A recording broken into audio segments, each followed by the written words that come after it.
नमस्कार दोस्तों, मैं हूं राकेश। स्वागत है आपका जोड़ो जीतो एजुकेशन के इस चैनल पे। जब इस इंडस्ट्री में दोस्तों मैं आया तो मेरे मेंटर, मेरे बिजनेस गुरु ने मुझे कुछ ऐसी बातें बताई जिन बातों को लेकर मेरा इस इंडस्ट्री के प्रति विजन और बड़ा हो गया। उन्होंने मुझे बताया कि इस 21st सेंचुरी में नेटवर्क मार्केटिंग ही क्यों करें। उन सारी बातों को मैं इस वीडियो के माध्यम से आप लोगों के साथ शेयर करूंगा, तो लास्ट तक आप इस वीडियो में बने रहें।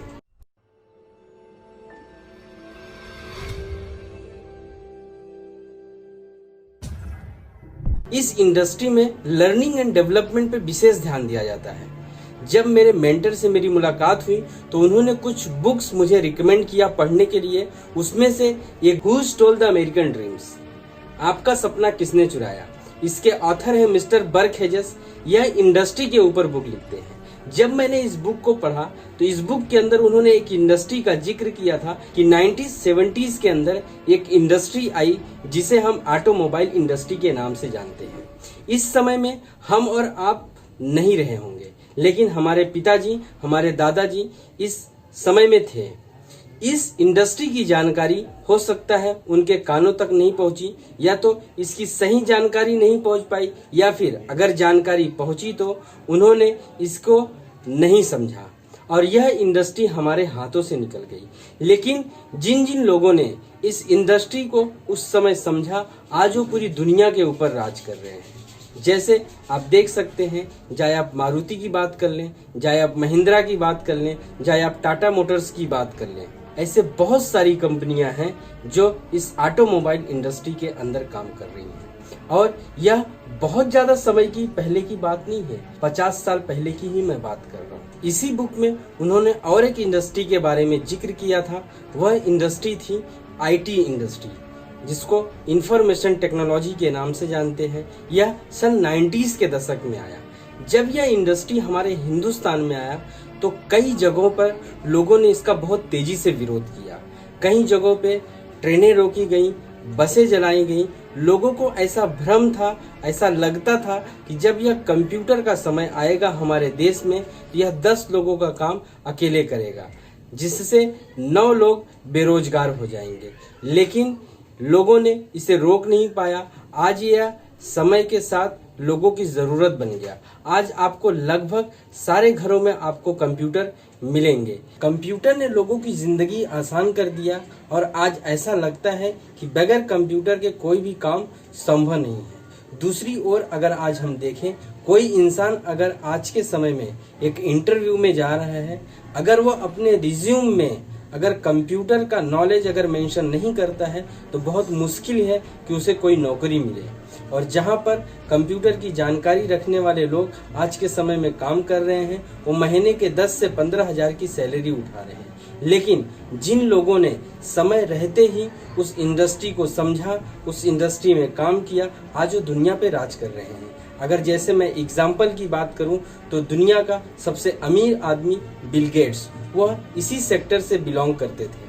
कहने का मतलब है कि यह इंडस्ट्री हमारे हाथों से देखते देखते चली गई और यह महज 30 साल पहले की ही बात है। इसी सीरीज में मुझे दूसरी बुक पढ़ने का मौका मिला जिसका नाम था कॉपीकैट मार्केटिंग 101।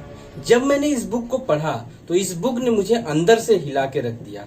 इस बुक में मिस्टर बर्क हेजेस ने कहा था कि 21st सेंचुरी की सबसे पावरफुल इंडस्ट्री अगर कोई है तो वो है multi level marketing, direct selling या नेटवर्क मार्केटिंग। कई नामों से हम इस इंडस्ट्री को जानते हैं।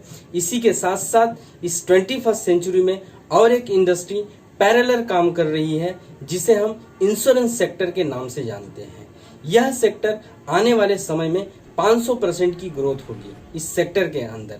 आज हम और आप अगर रोड पे निकलते हैं तो एक ट्रैफिक पुलिस वाला अगर मिलता है तो हमारे कार और बाइक का इंश्योरेंस पूछता है। लेकिन आने वाले कुछ समय में ऐसा होगा कि जब कभी हम बाहर निकलेंगे तो पुलिस वाले हमारा इंश्योरेंस मांगेंगे, जिससे आप यह अंदाजा लगा सकते हैं कि जिस तरह आज के समय में एक कार और बाइक का इंश्योरेंस कंपलसरी है, उसी तरह आने वाले कुछ सालों के बाद हमें अपना इंश्योरेंस भी कराना कंपलसरी होगा। और इसी के साथ साथ इस 21st सेंचुरी में और एक इंडस्ट्री पैरेलल काम कर रही है, जिसे हम हेल्थ इंडस्ट्री के नाम से जानते हैं। इस हेल्थ इंडस्ट्री के अंदर 2 डिवीजन काम करता है। पहला डिवीजन है जिसे हम फार्मास्यूटिकल्स डिवीजन के नाम से जानते हैं, और जो दूसरा डिवीजन है उसे हम न्यूट्रास्यूटिकल्स डिवीजन के नाम से जानते हैं। फार्मास्यूटिकल्स डिवीजन इलनेस के ऊपर काम करता है और न्यूट्रास्यूटिकल्स डिवीजन वेलनेस के ऊपर काम करता है। अगर हम बात करें फार्मास्यूटिकल्स की, तो अपने इंडिया में अगर 2% लोग बीमार पड़ते हैं तो इस फार्मा डिवीजन का 92,000 करोड़ का टर्नओवर होता है। और इस टर्नओवर में आप देखते हैं यहाँ पे फार्मास्यूटिकल्स कंपनियां, बड़े बड़े फार्मेसीज, बड़े बड़े मेडिकल, बड़े बड़े हॉस्पिटल, बड़े बड़े डॉक्टर्स, इन सारी चीजों के अंदर काम करते हैं। और आपको क्या लगता है, जैसा हमारा लाइफ स्टाइल है, क्या आने वाले समय में यह परसेंटेज बढ़ेगा या कम होगा? डेफिनेटली यह परसेंटेज बढ़ेगा। तो आप एक अंदाजा लगा सकते हैं कि आने वाले समय में फार्मा डिवीजन का टर्नओवर कितना होगा। दूसरा डिवीजन है न्यूट्रास्यूटिकल्स। दुनिया के महान इकोनॉमिस्ट पॉल जेन पिजलर की एक बुक है द वेलनेस रिवॉल्यूशन। उसमें पिजलर जी कहते हैं कि next 5 year wellness industry $1 trillion industry बनने जा रही है। इस स्वास्थ्य क्रांति पर और एक बुक पढ़ने का मौका मिला, जिस बुक का नाम था क्या आपका डॉक्टर पोषक तत्वों के बारे में जानता है। इस बुक के ऑथर ने एक बात लिखी थी कि एक इंसान के अंदर 75% बीमारियां ऐसी होती हैं जो सिर्फ और सिर्फ कुछ पोषक तत्वों की कमी की वजह से होती हैं, जिसे हम PVMF के नाम से जानते हैं। कहने का मतलब है प्रोटीन, विटामिन्स, मिनरल्स और फाइबर। अगर यह PVMF की कमी अगर एक इंसान के अंदर होती है तो 75% बीमारियों के आने के चांस बढ़ जाते हैं। और इस वेलनेस इंडस्ट्री को एक आम आदमी प्रमोट करेगा। इसे प्रमोट करने के लिए किसी भी बड़े से बड़े डॉक्टर की जरूरत नहीं है, किसी फार्मेसिस्ट की जरूरत नहीं है, इसे एक आम आदमी प्रमोट करेगा। बड़े बड़े बिजनेसमैन और इकोनॉमिस्ट का कहना है कि आने वाले समय में जितनी भी सारी इंडस्ट्रीज हैं, चाहे वो ऑटोमोबाइल इंडस्ट्री हो, चाहे वो IT सेक्टर हो, चाहे वो इंश्योरेंस सेक्टर हो, चाहे वो हेल्थ सेक्टर हो, ये सारे के सारे सेक्टर इस मल्टी लेवल मार्केटिंग के अंदर, इस डायरेक्ट सेलिंग या नेटवर्क मार्केटिंग के अंदर ये सारी की सारी इंडस्ट्रीज विलीन हो जाएंगी। नेटवर्क मार्केटिंग में होता क्या है, यहाँ पर हम कस्टमर का यूनियन बनाते हैं। आपने बाहर डॉक्टरों का यूनियन देखा होगा, ड्राइवरों का यूनियन देखा होगा, एक सैलून वाले का यूनियन देखा होगा, एक मजदूर का यूनियन देखा होगा, लेकिन एक कस्टमर का यूनियन आपने नहीं देखा होगा। जरा सोचिए, अगर किसी कंपनी के पास करोड़ों कस्टमर का एक नेटवर्क है तो उस कंपनी के साथ बड़ी सी बड़ी कंपनियां कोलैबोरेशन करना चाहेंगी, टाई अप करना चाहेंगी, और वहां पर वह कंपनियां मल्टी लेवल मार्केटिंग के कंपनी के अनुसार अपने प्रोडक्ट का रेट रखेंगी। वहां पे वह कंपनियां रेट नहीं डिसाइड करेंगी, मल्टी लेवल मार्केटिंग की कंपनियां अपने हिसाब से रेट डिसाइड करेंगी।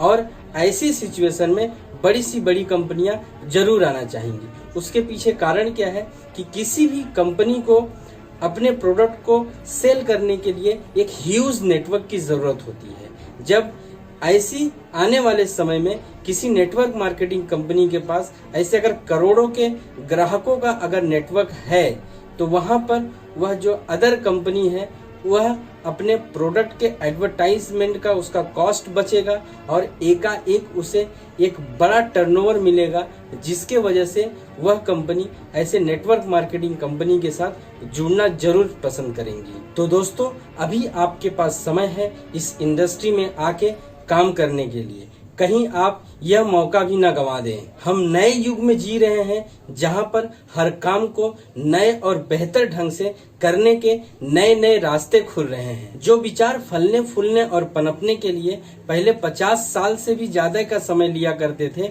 अब वह 5 वर्षों से कम का समय लेते हैं। एग्जाम्पल की अगर बात करें तो जहां पर रेडियो को 5 करोड़ श्रोताओं तक पहुंचने में 38 साल लगे, वहीं पर यह काम टीवी ने मात्र 13 साल में कर दिखाया। दूसरी ओर इंटरनेट को 5 करोड़ लोगों तक पहुंचने में महज 4 साल का ही समय लगा। आज सब कुछ बहुत तेजी के साथ बदल रहा है उसी तरह यह इंडस्ट्री भी बहुत तेजी के साथ बदल रहा है। अगर हम KPMG और फिक्की की रिपोर्ट देखें तो आने वाले 2025 तक यह इंडस्ट्री 64,500 करोड़ का टर्नओवर करेगी। मेरा ऐसा मानना है कि यह 64,500 करोड़ का टर्नओवर 2025 से पहले ही हो जाएगा। तो दोस्तों, मैं एक ही बात कहूँगा कि अभी नहीं तो कभी नहीं। मैं उम्मीद करता हूं कि आप लोगों को इस वीडियो के माध्यम से यह समझ में आ गया होगा कि आने वाले समय में नेटवर्क मार्केटिंग ही क्यों करें। तो दोस्तों, आपने इस वीडियो को लास्ट तक देखा, इसके लिए आपका बहुत बहुत धन्यवाद। अगर इस वीडियो से रिलेटेड कोई सवाल है, कोई क्वेरी है, तो मुझे कमेंट बॉक्स में कमेंट करके जरूर पूछें।